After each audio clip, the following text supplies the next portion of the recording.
Bonjour, je me présente, je m'appelle Yves Couvreur. Je suis médecin retraité et je vais vous proposer une série d'émissions, plus exactement de témoignages. Et sous une formule de témoignages les uns après les autres, en conversation libre ou légèrement dirigée. Et de quoi s'agit-il? Dans un passé très récent, j'ai découvert une catégorie de patients, entre guillemets, dont j'ignorais l'existence. Je me suis occupé de traiter beaucoup de Covid aigu, de Covid chronique et même de patients victimes d'accidents vaccinaux. Mais dans la foulée, j'ai découvert une toute autre catégorie de patients qui, eux, sont de pures et simples victimes et on ne peut les appeler autrement que des Kobe. Alors, pourquoi sont-ce des Kobe? Ce sont des personnes qui sont victimes d'attaques électromagnétiques ou encore nommées attaques à énergie dirigée. Ces patients, ces victimes, sont dans un état de désarroi très important, d'abord parce qu'elles souffrent beaucoup de ces attaques, dont on parlera dans les émissions suivantes, mais aussi elles souffrent parce qu'on a organisé tout autour d'elles ce qu'on appelle un harcèlement en groupe, histoire de les décrédibiliser complètement, que leurs paroles ne soient pas entendues. C'est la première phase de ce type d'attaque. Ces attaques sont réalisées dans cette première phase par des groupes qui appartiennent à de petites mafias, de petites frappes, qui elles-mêmes sont encadrées par un certain nombre de flics, plus ou moins marrons, plus ou moins corrompus, plus ou moins tenus, et également un certain nombre, hélas, de magistrats au courant du caractère cobé de ces patients, et un certain nombre, hélas, de médecins, dont des psychiatres, qui sont également au courant de ce genre de patients. Ce qui fait que quand ils commencent à être victimes de ce harcèlement en bande, ce gang stalking en anglais, ils se retrouvent très vite dans les services de psychiatrie et ils ont vite compris qu'ils ne pouvaient rien attendre de la police, rien attendre de la magistrature, rien attendre peut-être même de la médecine.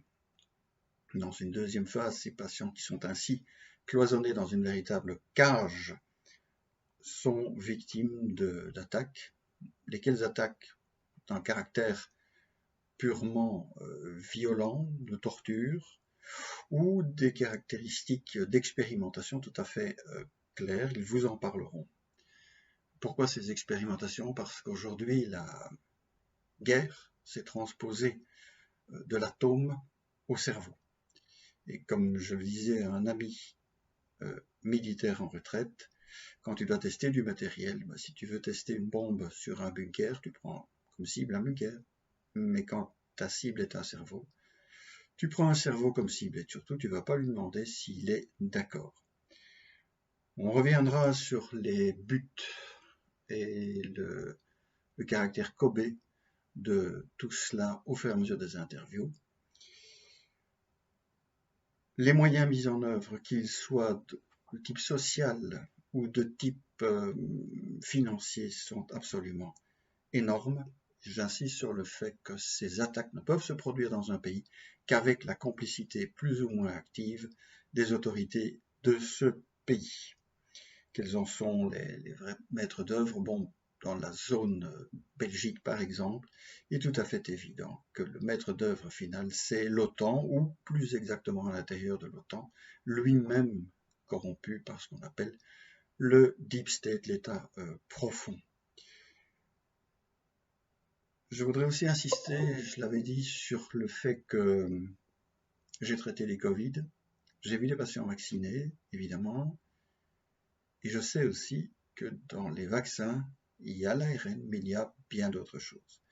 Il n'est pas le propos d'en discuter ici, simplement d'évoquer la présence quand même de graphène, de nanorobots, quoi que ce soit démenti évidemment par nos fact-checkers habituels, mais quand on demande à pouvoir examiner ce qu'il y a dans ces fioles, on a droit à un refus. J'ai moi-même d'ailleurs des documents tout à fait officiels de Cienzano m'interdisant de savoir ce qu'il y avait dans les fioles que j'étais chargé d'injecter.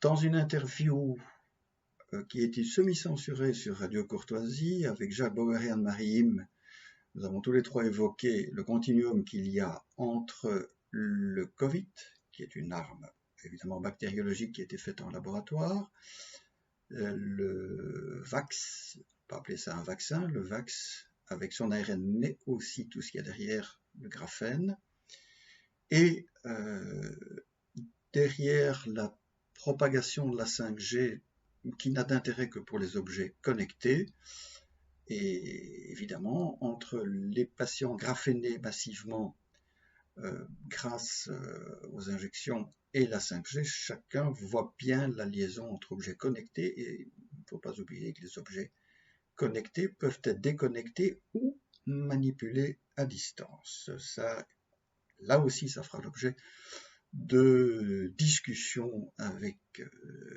les patients. J'aimerais inviter l'auditeur, le spectateur, à bien songer à ceci. Ce qui va être dit est probablement difficile à entendre, probablement même impensable, inconcevable au sens étymologique du terme, mais c'est la réalité. Et cette réalité a un caractère aujourd'hui expérimental, comme nous le verrons,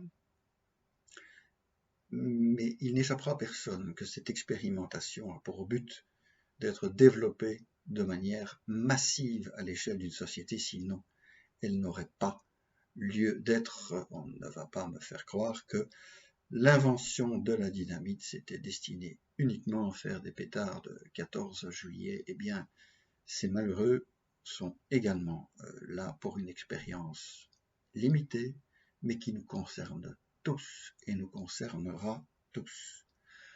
Charité bien ordonnée commençant par soi-même, si on ne peut ou ne veut entendre, si on ne peut ou veut croire ces patients, que l'on sache bien aujourd'hui qu'on a devant les yeux la réalité, qu'il est possible de ne pas la voir, mais quand elle s'imposera à ceux qui n'auront pas vu la voir, ils ne pourront pas se plaindre.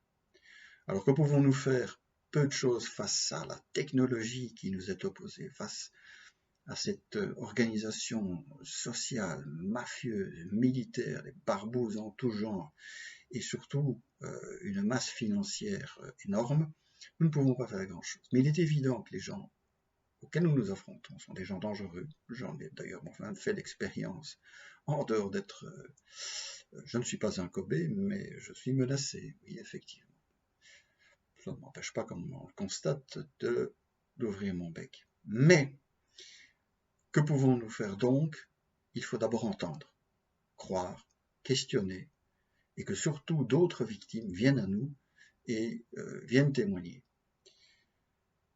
Nous allons essayer, avec les petits moyens que nous avons, de faire quelques vidéos pour essayer d'expliquer, peut-être de les placer sur diverses plateformes, la censure étant là, peut-être dans un second temps d'édifier un site web.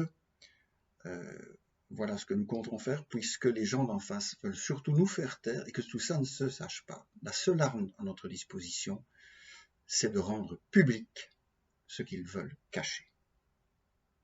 Et vous, spectateurs, que pouvez-vous faire? Eh bien, vous pouvez nous aider. D'abord, écouter, croire ou ne pas croire, questionner, venir vers nous. L'aide financière pourrait venir dans un deuxième temps, mais elle ne sera que très ponctuelle et très dirigée. Il n'y aura pas d'argent qui circulera dans cette association, je pense. Il y aura à chaque fois un crowdfunding pour telle ou telle opération. Et ce n'est pas là l'essentiel. L'essentiel, c'est que cela se sache, cela soit cru, et que la parole des malheureuses victimes soit entendue. Elles le méritent, elles doivent être écoutées. Si elles ne le sont pas, le spectateur que vous êtes en tirera un jour les conséquences pour lui-même.